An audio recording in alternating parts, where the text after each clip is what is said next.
लोगों से अपील की और यह कारवा बढ़ता गया और अब इस बैंक में 70 से ज्यादा ऑक्सीजन मशीन है जो जरूरतमंद को तत्काल उपलब्ध होती हैं। वहीं विधायक आलोक चतुर्वेदी की बात करें तो उन्होंने विधायक निधि से 10 ऑक्सीजन कंसंट्रेटर मशीन जिला अस्पताल को सौंपी है। हमारे संवाददाता ने डॉक्टर आलोक से इसी विषय पर जानकारी ली है। एक तरफ विश्वव्यापी महामारी कोरोना अपना पांव पसार रही है तो वहीं छतरपुर विधानसभा क्षेत्र के सदर विधायक आलोक चतुर्वेदी के द्वारा तन मन धन से समर्पित भाव से इस कोरोना काल में कार्य किए जा रहे हैं। एक तरफ जहां ऑक्सीजन के अभाव में कई लोगों की मौतें हो रही थीं तो वहीं इनके द्वारा टूटती हुई सांसों को बचाने के लिए ऑक्सीजन बैंक का संचालन किया गया और कोरोना काल में क्या क्या इनके द्वारा कार्य किए गए हैं जो कि प्रदेश में भी इसका माहौल बन रहा है। जी, आपके चैनल के माध्यम से मैं बताना चाहूँगा कि कोरोना की जो वैश्विक महामारी पूरे विश्व में फैली हुई है, देश में फैली हुई है, हमारे प्रदेश में फैली हुई है, उसका ही असर छतरपुर पे भी है। छतरपुर में जब इसकी दूसरी लहर की शुरुआत हुई तो व्यवस्थाओं के नाम पर यहाँ पर कुछ नहीं था। अस्पतालों में बिस्तर नहीं, दवाई नहीं, डॉक्टर नहीं, ऑक्सीजन नहीं और अफरा तफरी का माहौल था। यहाँ जब ये परिस्थितियाँ काफ़ी दिनों चली, एक हफ्ते चली, ना ऑक्सीजन मिल रही थी, ना लोग यहाँ पर अपना दम तोड़ रहे थे, तो मेरे मन में ये बात आई कि किस तरह से ये टूटती सांसों को हम रोकें।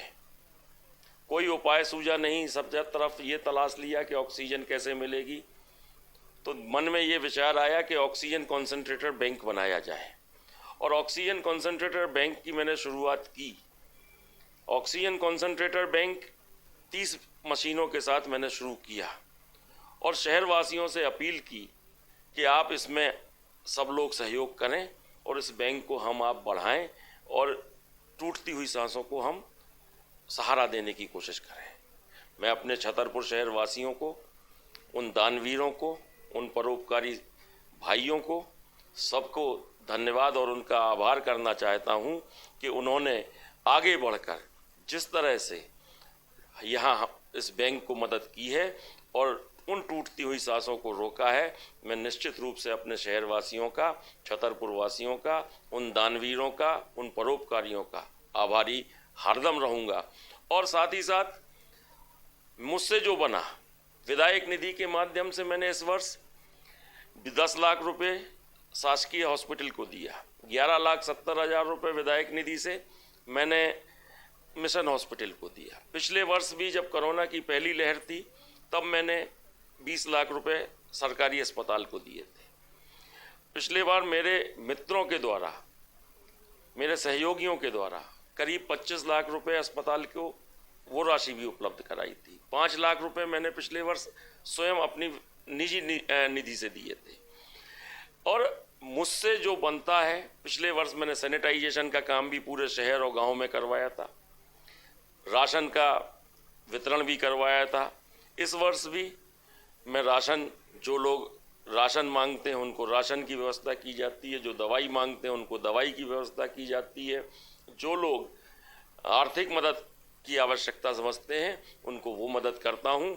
ये ऐसी महामारी है, ये ऐसी विपदा है कि इस समय हमें ये नहीं सोचना है कि हम क्या कर रहे हैं, हमें ये सोचना है कि हम कैसे मदद करें और उस परेशान व्यक्ति की साथ खड़े हो सकें। लोगों की जांच हो रही है।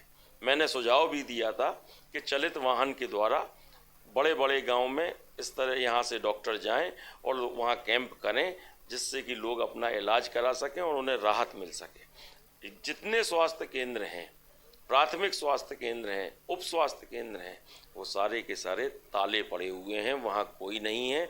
इन उप स्वास्थ्य केंद्रों पर अगर शासन और प्रशासन चाहे तो 5-5 बिस्तरों का इंतजाम किया जा सकता है, वहाँ वैक्सीनेशन किया जा सकता है और जो बीमारी से परेशान हैं उनको वो इलाज दिया जा सकता है। लेकिन मैं पहले कह रहा हूँ कि ये सरकार सोते हुए नेताओं की सरकार है। ये सो रहे हैं, ये इनकी अपनी असफलता और नाकामी को आंकड़ेबाजी में घुमा रहे हैं। ये इनका काम है। गांव में लोग परेशान हैं, बेहद परेशान हैं। लेकिन शहरी क्षेत्र में देखें तो आपके द्वारा 2 चलित वाहन चलाए गए, जिसमें मरीजों को ले जाने के लिए किस तरह के वो वाहन थे? ई रिक्शा यहाँ रखे गए कि बुजुर्ग लोग हैं और वो चलित वाहन से कोई बीमार है, कोई बुजुर्ग है, कोई अपनी दवा लेने के लिए, राशन लेने के लिए अगर अपने घर से शहर में आना चाहता है, कहीं अस्पताल जाना चाहता है, दवाई की दुकान तक जाना चाहता है या राशन लेने के लिए जाना चाहता है, तो ई रिक्शा का यहाँ इंतज़ाम किया गया था कि ऐसे लोग इस नंबर पर संपर्क करें और उनको वो वाहन तत्काल मिलेगा और ये सारी वहाँ से लेके उनकी व्यवस्था की जाएगी। तो अभी हमारे साथ मौजूद थे छतरपुर के सदर विधायक आलोक चतुर्वेदी, जिनके द्वारा इस कोरोना काल में एक अनोखी पहल की जा रही है। ऑक्सीजन बैंक का संचालन किया जा रहा है, तो वहीं ई रिक्शा के जरिए मरीजों को अस्पताल तक पहुंचाने का कार्य भी किया जा रहा है। तो वहीं उनके द्वारा सरकार पर निशाना साधते हुए कहा गया है कि सरकार जाग जाए और इस समय इस आपातकाल में जनता का सहयोग करे, ना कि उन पर लाठियां बरसाए। छतरपुर से विनोद मिश्रा की रिपोर्ट। और यहाँ वक्त